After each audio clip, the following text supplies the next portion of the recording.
Galera, sejam muito bem-vindos a mais uma aula do módulo 8. Espero que vocês não estejam cansados ainda de ouvir sobre gestão de projetos. Eu sei que parece que é bastante coisa, mas quando você pega o jeito, todos esses passos que a gente falou até agora, isso se torna bem rotineiro. E eu quero reforçar mais uma vez que esse tipo de coisa resolve a vida, salva a vida. Esse tipo de documentação, esse tipo de controle e estrutura. Vocês sabem que eu não sou uma pessoa naturalmente fã desse tipo de coisa, mas para o local de trabalho a gente precisa, para quem for alto e conscientes mesmo, lembrando lá do módulo 1 do Big Five, as pessoas vão gostar desse aspecto controlado e organizado que a gestão de projetos oferece. E para as pessoas que são mais tipo eu, que não são naturalmente organizadas, esses documentos, eles nos forçam a ter essa estrutura. Então, por mais que a gente não seja naturalmente organizado, usar esses processos, usar essa estrutura, mantém a gente no caminho certo. Beleza? Então, essa aula a gente vai falar sobre e quando dá problema, e quando dá impasse, conflito dentro do time, ou quando tem algum atraso muito grande, ou quando tem uma mudança muito grande do business case, a gente não sabe se faz sentido ou não.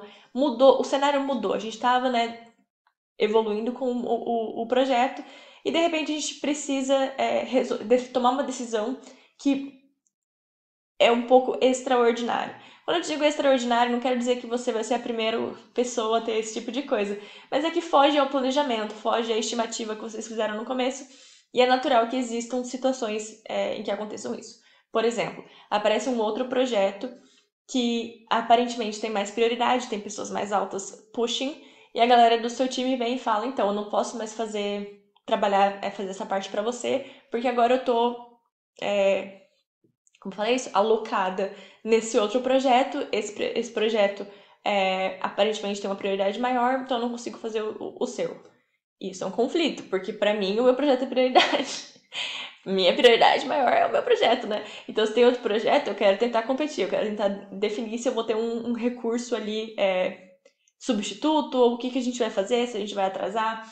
Ou, por exemplo, né, de novo, a gente tem uma mudança no business case, a gente não vai conseguir entregar tanto quanto a gente estava esperando. Ou a gente pensou num novo jeito em que a gente poderia, talvez, adicionar algo ao projeto que poderia trazer muito benefício, mas a gente não quer voltar da estaca zero, a gente acha que a gente consegue aproveitar muita coisa, então a gente quer fazer uma mudança de escopo, aí a gente quer uma aprovação para fazer isso, sem ter que voltar todo o trabalho, né? Só adicionar uma mudança ali no meio do caminho, e a gente quer fazer fazer uma argumentação de por que isso vale a pena. Todas essas situações que fogem um pouco a nossa, ao nosso poder mesmo, até hierárquico, a gente precisa de um apoio de pessoas mais altas que a gente na hierarquia da empresa, falando, beleza, pode ir ou não pode ir. E como que a gente faz isso? A gente faz isso juntando essas pessoas numa reunião, apresentando o status do projeto. Então, por exemplo, o seu gestor, provavelmente ele vai ter uma posição de sponsor, de patrocinador daquele projeto, ele está interessado naquilo, ele te deu aquele projeto. Mas do mesmo jeito, os outros gestores, as pessoas que estão no seu time, elas estão oferecendo um recurso, estão oferecendo alguém do time da pessoa, né, o time dela, para trabalhar naquilo. Tem pessoas que estão interessadas naquele projeto, então tem um interesse maior, talvez comercial, tem um interesse maior da galera de produção. Tem alguns stakeholders, né, que a gente precisa, que a gente convenceu no começo de que o projeto valia a pena. E agora está nessa situação, a gente quer que eles façam a escolha pela gente. A gente, como gestor de projeto, a gente toma decisão do dia a dia, do tipo, cara, isso a gente precisa resolver, a gente precisa coordenar as pessoas, a gente precisa ter certeza de que o projeto está indo para frente. Mas a gente não vai fazer tomar decisões pela empresa, entendeu? Tipo, pelo business como um todo. A gente geralmente, no início da carreira, a gente não tem poder para esse tipo de coisa. É por isso que a gente vai um nível acima. Então, eu vou colocar uma reunião meu gestor, o gestor de todo mundo do meu time e pessoas que estejam especialmente interessadas. Então são reuniões geralmente bem difíceis de marcar. Já tive muitas reuniões marcadas tipo 7:30 da manhã ou 6:30 da tarde, porque para juntar toda essa galera alta e importante e conseguir achar um horário que funcione para todo mundo é bem difícil, mas é necessário. E eles entendem a necessidade disso. Isso é só feito em situações extraordinárias. Então não é qualquer probleminha do projeto que você vai levar para esse nível, até porque você não quer incomodar essas pessoas. Se você for para eles com um problema muito pequeno, eles vão falar, meu, por que você juntou essa esse comitê todo aqui, né, para tomar uma decisão que você poderia tomar. Então não é para probleminha do dia a dia. Ou mesmo assim, fulaninho não me responde, você quer alguém para escalar, você vai escalar para o seu próprio gestor e vai tentar resolver por aí. Esse tipo de comitê de tomada de decisão é mais para mudanças grandes, tipo mudança no escopo do projeto. O escopo não deveria mudar depois que está fechado, né?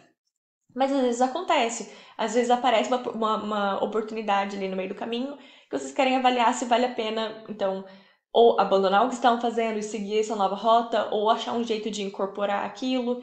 Enfim, isso são decisões que o business tem que tomar. Ou mudança no business case, enfim. Alguma mudança que seja realmente significativa e que vai impactar quem tomou a decisão lá atrás de falar, pode ir para frente com o projeto. A gente tinha vários pressupostos, várias assumptions ali no começo. Falei isso? Pressuposições? Não. Suposições? Tinha várias suposições lá no começo que depois se mostraram verdadeiras ou falsas e talvez mudaram um pouco o cenário e você precisa de uma tomada de decisão. Você coloca essa galera para discutir. Porque geralmente, assim, ou quando acontece impasse, né? A galera da fábrica fala, não, a gente não vai fazer isso, mas o marketing fala, não, a gente precisa fazer isso, e começa a ter um conflito ali interno, um conflito de interesses muito grande dentro do seu projeto. Você precisa que os gestores se resolvam. Quando o projeto... Acho difícil isso acontecer com vocês, gente, mas assim, o que vai acontecendo quando o problema é muito grande? Vai para um nível acima. Eles discutiram, não conseguiram achar uma solução, vai para um nível acima. Se os gestores dali não conseguiram achar uma solução, isso vai subir até que, eventualmente, o chefe das pessoas ali dentro seja o mesmo que você vai ser o CEO, né? Então, a gente tem uma hierarquia, assim, tipo de pirâmide, né? Então, eventualmente, o chefe da pessoa vai ser o mesmo cara, né? Que daí vai decidir, isso é mais importante pra mim ou isso é mais importante pra mim. Mas é óbvio que a gente nunca vai querer chegar tão acima, porque o tempo das pessoas é cada vez mais caro, cada vez mais disputado. Então, muitas vezes tá uma negociação assim, a galera vai falar, putz, se a gente continuar brigando, a gente vai ter que ir um nível acima. Eu quero incomodar o meu chefe com esse problema? Provavelmente não. Então a gente vai negociar ali até achar uma solução. Quando você tiver esse tipo de coisa e você estiver, né, liderando o projeto, é muito, muito, muito importante que você tenha uma explicação muito clara e muito breve, do tipo, uma apresentação de 10 minutos, 15 minutos no máximo, que resuma como o projeto está e qual é a situação de impasse. E se você tiver, está pedindo ali uma decisão, você vai ter cenários para explicar para a pessoa. Então, assim, apareceu essa nova possibilidade. A gente não sabe se a gente continua com o projeto como tá, se a gente adapta mais ou menos, faz uma mistura dos dois, ou se a gente larga tudo e começa do começo. Você tem que ter esses 3 cenários para apresentar para que eles tomem uma decisão. Então, nessa reunião, o objetivo é que essas pessoas que estão no nível superior a você tomem uma decisão. Esse tipo de estrutura ajuda muito a resolver quando acontece alguma coisa fora do normal. De novo, gente, não marquem esse tipo de reunião, a não ser que seja importante. E antes de marcar, você vai conversar com o seu gestor, falar, cara, eu tô achando que aconteceu esse problema, esse outro. Eu pensei em marcar uma reunião assim. Se isso não for comum na sua empresa, então pode ser que, né, eles não tenham uma estrutura, um jeito de trabalhar com isso ainda. Mas, de maneira geral, dentro do seu time, se o conflito não conseguiu ser resolvido, você precisa ir para os gestores. A gente não tem, no fim, a gente não reporta para o time do projeto que a gente está trabalhando. É lógico que aquilo é uma parte do nosso trabalho, mas a gente reporta para o nosso gestor. Então, eles se resolvem, eles entendem o que é prioridade ou o que não é. Então, e pessoas interessadas também, tanto no seu projeto, ou, por exemplo, se o seu projeto estiver competindo, ou ia falar brigando, competindo com outro projeto por recursos, talvez você possa colocar o gestor do projeto que você está competindo com recurso, para tentar entender, né, o que vai ser feito. Mas sempre que você bater contra uma parede que você não consegue ultrapassar, né, uma barreira intransponível para você, não tenha medo de subir um nível. Porque na verdade é isso que os gestores eles servem para isso, né? Eles servem para não só para isso, mas assim, uma das principais funções dos gestores é tirar as barreiras do caminho dos times deles. Então, a gente está trabalhando, apareceu uma barreira e a gente não consegue ir para frente, é a função deles tirar essa barreira. Se a barreira for muito grande para eles, né, como eu falei, vai continuar subindo. Mas essas decisões em projeto, a gente tem essa coisa de só comunicar para pessoas da liderança ou pessoas que estão interessadas no projeto nessas situações. Então, se está tudo correndo normal, você dificilmente vai apresentar o progresso para pessoas mais altas da hierarquia.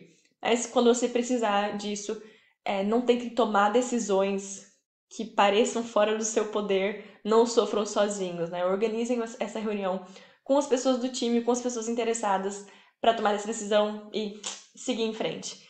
Beleza? E também, né, confiram com o seu gestor qual é o ways of working usual da sua empresa. Pode ser que eles tenham um processo estabelecido, pode ser que não.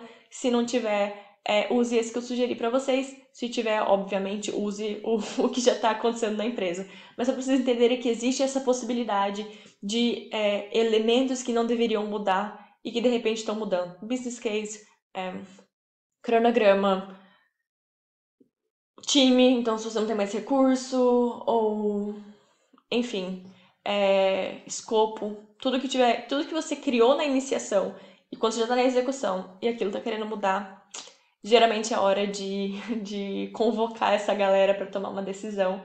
E aí você segue em frente com o que eles decidirem, sem o peso da decisão, sem alguém poder vir falar depois, você decidiu e você fez isso. Fala, não, pera lá, eu fiz essa reunião, todo mundo aceitou que a gente seguiria esse cenário. E depois disso a gente passou a usar esse cenário como base para o nosso projeto. Então, de novo, a gente documenta para salvar a nossa própria pele.